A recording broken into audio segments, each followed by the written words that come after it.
Countries all over the planet are trying to decide what's the right course to reopen businesses, mom and pops, big businesses. One of the most frustrating debates for me has watched the demonization of publicly held companies as the workers at the bottom of the rung of the ladder have been thrown under the bus. Remember the big Ruth's Chris brouhaha?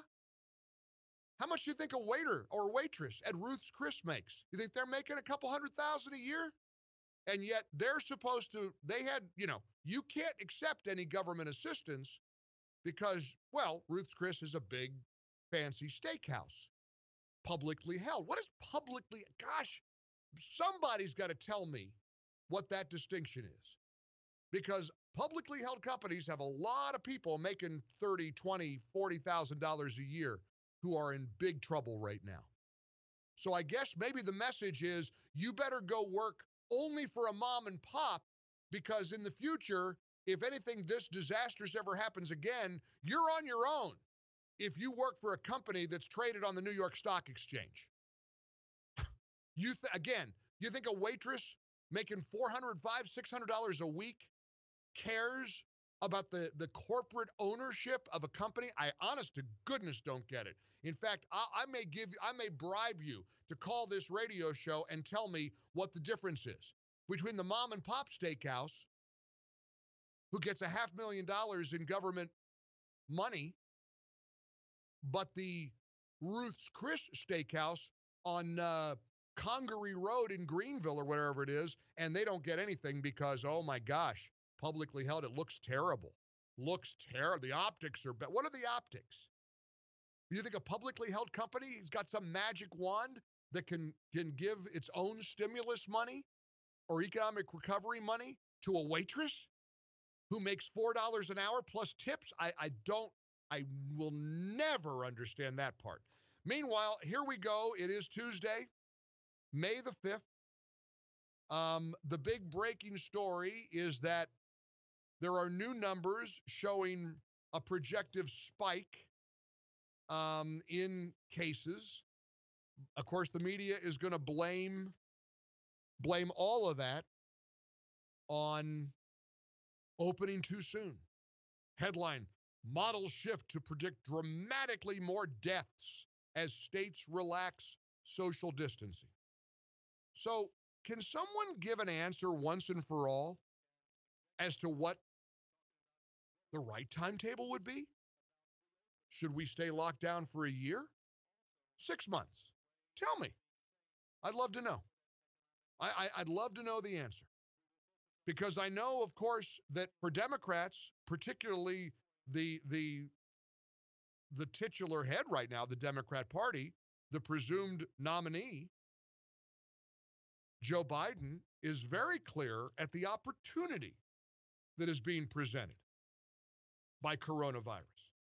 And to me, in many ways, this is such a hard, bitter, awful pill to swallow, to know that anybody on the planet thinks that a worldwide pandemic presents an opportunity. But make no mistake, Joe Biden represents a mindset that is very, very clear.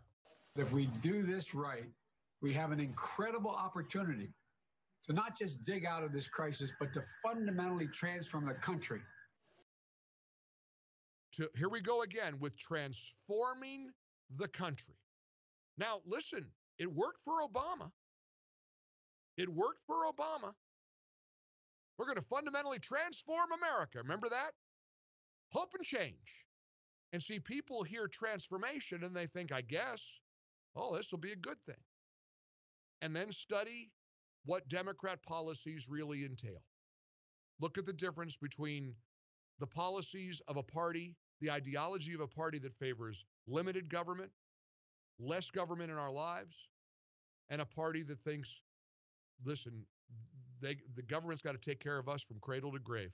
Remember the headline in Newsweek years ago? We're all socialists now. Remember that?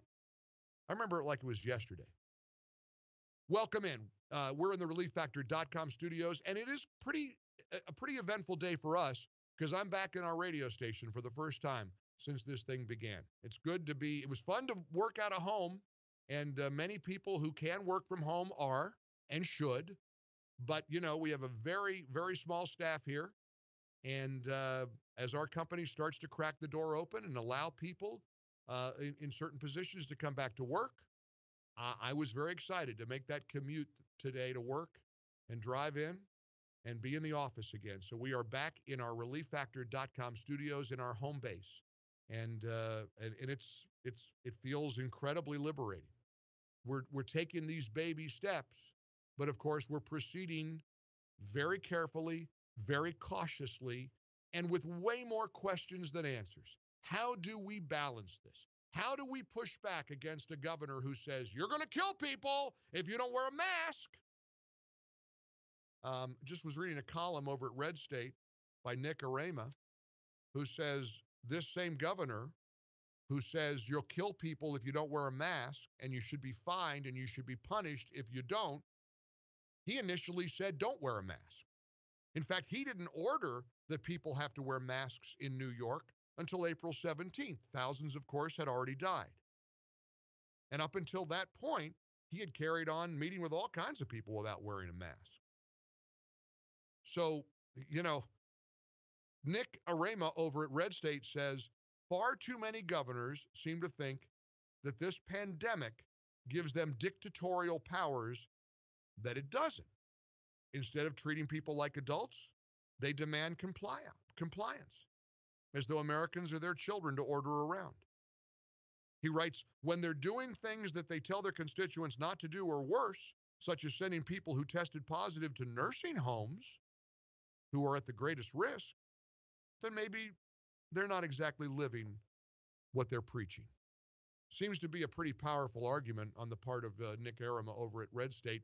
Welcome in. I want your voice on all of this. We're getting through this together. We're trying to lift each other up. We're hanging on for dear life. And I'm so glad you could tune in today to the Mike Gallagher Show, listening to us wherever you are. Of course, on this great radio station. We want your voice at 1-800-655-MIKE. Press 1 to come on air with us. Press 2 to leave a voicemail. Leave us a text message on the My Pillow text line, which is also 800-655-MIKE. Of course, take us with you 24/7. We've got the podcast you could download at MikeOnline.com, the Mike Gallagher Show 24/7 app that you could take with you anywhere you go. Got lots of ways for you to listen. Of course, Alexa, all of it. And of course, the starting point for your method of listening is our website, MikeOnline.com. Check out MikeOnline.com. Welcome in to this Tuesday edition of the Mike Gallagher Show. And also, wait till you hear the NYPD pushback after that officer was caught on tape manhandling and hitting a guy for social distancing guidelines. The head of the huge union in New York City is saying no more. Police got to get out of the social distancing enforcement business. That and more all ahead here on the Mike Gallagher Show.